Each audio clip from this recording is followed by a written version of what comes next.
येत्या उन्हाळ्यात पाण्याची तीव्र टंचाई जाणवेल, त्यासाठी वेळीच पाण्याची नासाडी थांबवली जावी। यासाठी महापालिकेने नासाडी करणाऱ्यांवर दंडात्मक कारवाई करणार असल्याचे जाहीर केले आहे। पालिकेची ही भूमिका रास्त आहे, पण नीलमनगर रोडवर पाटील पेट्रोल पंपाच्या बाजूला गेल्या महिन्याभरापासून पाईपलाईन फुटलेल्या स्थितीत आहे।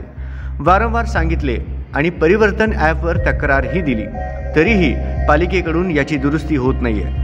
आता यावर संबंधित अधिकाऱ्यांवर दंडात्मक कारवाई होणार काय, असा प्रश्न उपस्थित झालाय। सर्वसामान्य व्यक्तीकडून चुका झाल्या तर त्याच्यावर दंडात्मक कारवाई करा, मात्र ती चूक महापालिका करत असेल तर तेथेही संबंधितावर दंडात्मक कारवाई होणे गरजेचे असल्याचे नागरिकांचे म्हणणे आहे। पाईपलाईन फुटल्याची माहिती परिसरातील नागरिकांनी संबंधित पाणी पुरवठा अधिकारी यांना दिली। झोन कार्यालयाने हे काम मुख्य कार्यालयाचे असल्याचे सांगून हात वर केले।